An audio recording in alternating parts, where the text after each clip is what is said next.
Now let's talk about Ohm's law again, but now we want to express this in the vector form. Vector form में हम क्यों express करना चाहते हैं? अभी आप इसको इस प्रकार से सोचो, हमें किसी भी कंडक्टर में करंट कौन दे रहा है? Potential difference. और पोटेंशियल डिफरेंस खुद कहाँ से आ रहा है? इलेक्ट्रिक फील्ड से आ रहा है। इलेक्ट्रिक फील्ड कैसी क्वांटिटी है? वेक्टर। वेक्टर। इलेक्ट्रिक फील्ड से करंट पैदा हो रहा है, तो वेक्टर का रिलेशन वेक्टर से आना चाहिए। ठीक है, तो करंट भी हमें वेक्टर की फॉर्म में चाहिए। ठीक है, तो अब हम जो भी बात करेंगे, हम इसी ओम्स लॉ को वेक्टर फॉर्म में एक्सप्रेस करने की कोशिश करेंगे। ठीक है? Yes sir. We will restate this Ohm's law but in vector form. Vector form. तो आपको क्वेश्चन कैसे मिलेगा? Define Ohm's law in vector form, ये क्वेश्चन मिलेगा। Okay sir. ठीक है, अब यहाँ पे हम कुछ चीजें डिफाइन करते हैं।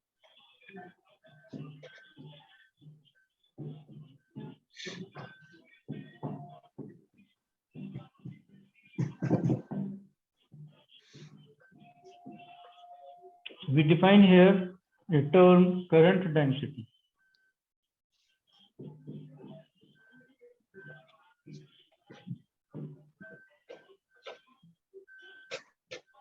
We define a term here current density. ठीक है बेटा? अब करंट डेंसिटी शब्द से क्या समझ में आ रहा है? इस वर्ड से समझ में क्या आ रहा है? करंट की कितनी डेंसिटी है, मतलब कितना करंट। किसी भी क्रॉस सेक्शन में कितनी डेंसिटी है? हाँ। ठीक है, अगर मैं 1 एम्पियर करंट इतने बड़े एरिया में से पास करूंगा तो वो तो फैल के जाएगा ना। अगर मैं इसी को छोटा कर दूंगा, क्रॉस सेक्शन छोटा कर दूंगा, तो फिर वो उसको उसमें जबरदस्ती जाना पड़ेगा। ठीक है, 1 एम्पियर को उसी में से जाना है तो उसको बहुत डेंस होके जाना पड़ेगा। Yes sir. ठीक है, तो this is what I call current density here, and therefore current density is represent by symbol J। Current density को J से रिप्रेजेंट करते हैं, और क्योंकि हम वेक्टर फॉर्म में लिखना चाह रहे हैं इसलिए J जो है वो अपने आप में वेक्टर क्वांटिटी है। J अपने आप में वेक्टर क्वांटिटी है, and this is area, sorry, current per unit area. This is current per unit area. अब करंट तो स्केलर क्वांटिटी है, मगर एरिया कैसी क्वांटिटी है? एरिया वेक्टर क्वांटिटी है। ठीक है, अब मान लो ये कंडक्टर है आपके पास, इसमें करंट जा रहा है इस डायरेक्शन में, और यहाँ पे ये क्रॉस सेक्शन एरिया में इसका देखो। ठीक है, ये क्रॉस सेक्शन एरिया हम देख रहे हैं। अब इस क्रॉस सेक्शन एरिया में से करंट तो उस तरफ जा रहा है, तो जिस तरफ करंट जाता है हम एरिया का वेक्टर भी उसी तरफ लेते हैं। Direction of area vector is kept same as the direction of current. ये इंपॉर्टेंट पॉइंट है बेटा, जिसको ये पता नहीं होता ये सोर्स ऑफ कंफ्यूजन भी हो जाता है, तो ये ध्यान रखना है। ठीक है, तो area upon, sorry, current upon area. तो करंट डेंसिटी का यूनिट क्या बने इस हिसाब से? Ampere per metre square. Ampere per metre square. SI unit of current density is ampere per meter square. ठीक है? Yes sir. Okay. Now I have Ohm's law as V is equal to I into R. V is equal to I into R. और R क्या है अपने आप में? Constant.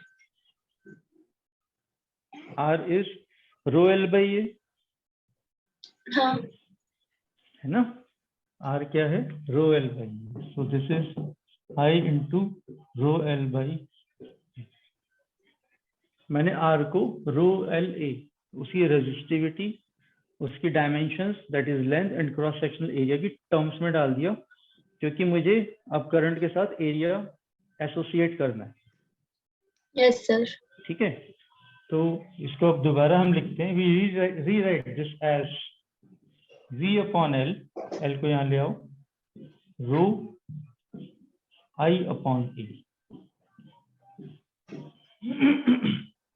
ये चीज समझ में आई? Yes sir. ओम्स लॉ में हमने क्या करा, R की वैल्यू को सब्स्टिट्यूट कर दिया दूसरे रिलेशन से, और फिर L को V के नीचे ले गए, एरिया को करंट के नीचे लिया। अब हमने एक लास्ट टाइम एक रिलेशन पढ़ा था, E is equal to dV by D. ध्यान है? फर्स्ट चैप्टर में E is equal to dV by D. Yes sir, potential gradient का पढ़ा एग्जैक्टली बेटा।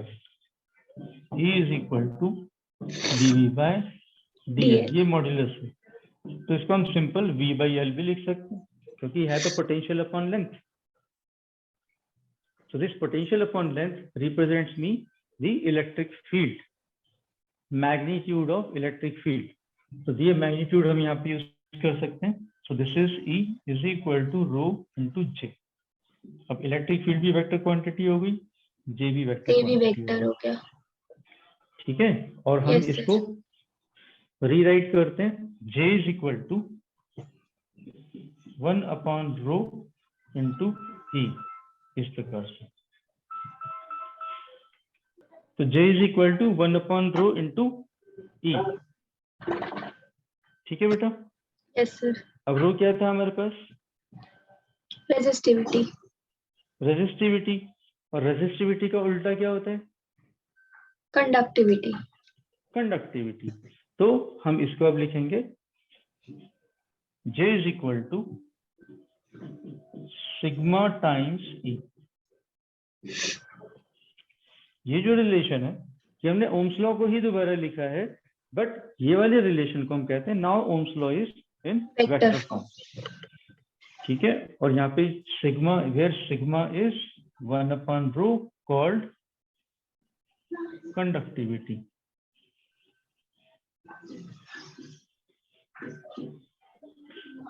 ये यहाँ तक क्लियर हुआ? Yes sir. रो के यूनिट्स क्या होते हैं बेटा? ओम मीटर। ओम मीटर। तो कंडक्टिविटी के यूनिट्स क्या हो जाएंगे? मीटर ओम।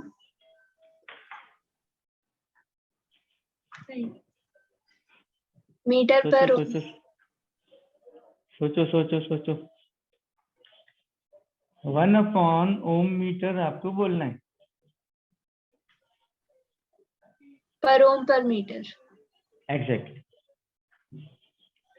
पर ओम पर मीटर। ठीक है? Yes sir. OHM, ओम।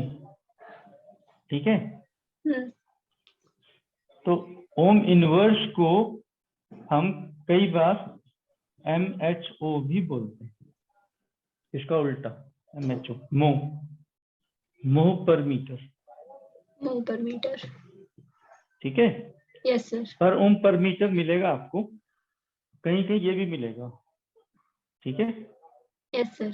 तो बस ये आपको बता रहा हूँ, क्योंकि ये बुक्स में मेंशन होता है, इसका रिवर्स इस प्रकार से। ठीक है? Yes sir.